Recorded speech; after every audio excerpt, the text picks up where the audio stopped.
Excellence, bonjour.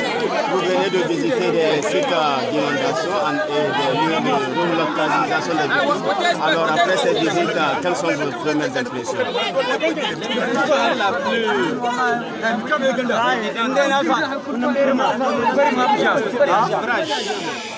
de protection des zones qui se trouvent dans le lit majeur asséché du fleuve. Ces ouvrages ne sont pas aux normes. Parce que ni du point de vue de la hauteur de l'Édic, ni du point de vue de leur largeur, en cas de forte pluie, et ces ouvrages seront submergés. Et la conséquence, nous l'avons vu tout à l'heure, c'est que la ville est envahie. Et comme la plupart des maisons sont construites en matériaux précaires, de banco notamment, les conséquences se révèlent généralement dramatiques. Mais Dieu merci, il y a eu des morts. Mais ce qui aurait pu être plus grave encore, Dieu nous l'a épargné. Cela m'amène simplement à dire que quand le gouvernement confie des ouvrages de cette importance à des sociétés, son premier devoir est de s'assurer que la construction qui est faite répond aux normes techniquement valables. Exemple, le ciment avec lequel ces ouvrages ont été faits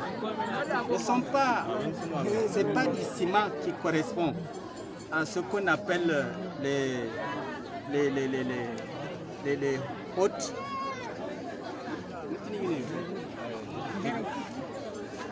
La haute teneur initiale qui permet au ciment de tenir dans l'eau, parce que l'eau a un ciment spécial avec lequel on construit de haute résistance. Cela n'a pas été respecté. Donc le ciment de haute résistance initiale, ce n'est pas ce ciment qui a été utilisé, c'est le ciment courant que l'on voit dans les constructions des maisons d'une manière générale. Donc si ces normes ne sont pas respectées, il est évident que la population est constamment en danger. Ça, c'est la première observation que j'ai eu à faire. La seconde, c'est que la population affectée par les inondations est extrêmement nombreuse. Vous avez vu toutes les écoles que nous avons visitées. Il y a près de 10 000 personnes qui sont en situation de précarité avancée. La précarité, ce n'est pas simplement où loger, mais assurer le minimum vital du quotidien.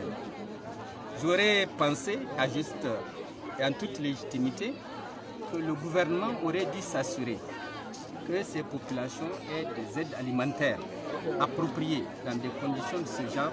C'est la première préoccupation qui doit aller en direction du gouvernement. Le deuxième problème à résoudre, les classes ne sont pas un endroit pour recevoir des populations sinistrées. Il lui fallu construire, même dans la hâte, des sites où ces gens peuvent être hébergés dans le respect de leur intimité. Parce que quand vous mettez 3 à 4 familles qui ne se connaissent pas avant les inondations dans la même classe, donc la même chambre, vous voyez bien qu'il n'y a aucun respect de l'intimité. On oblige des gens à vivre ensemble dans la promiscuité alors qu'ils ne se connaissaient pas du tout. Cela aussi est évidemment un problème. Et je pense que le gouvernement devrait s'assumer en tant qu'autorité devant assurer la solidarité nationale par rapport aux gens qui sont affectés par des sinistres aussi graves que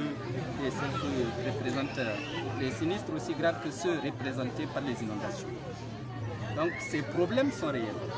J'ai observé que la sécurité, par contre, est bien respectée. Il y a des gendarmes partout qui assurent la sécurité des gens et c'est un point positif pour le gouvernement. Donc je ne suis pas là simplement pour les critiquer sur leurs faiblesses, mais observer aussi qu'il y a des aspects sur lesquels ils ont fait un effort.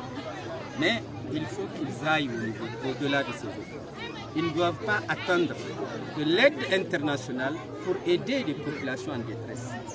La première des choses, c'est que le gouvernement doit faire ce qu'il peut en attendant que l'extérieur leur vienne en aide.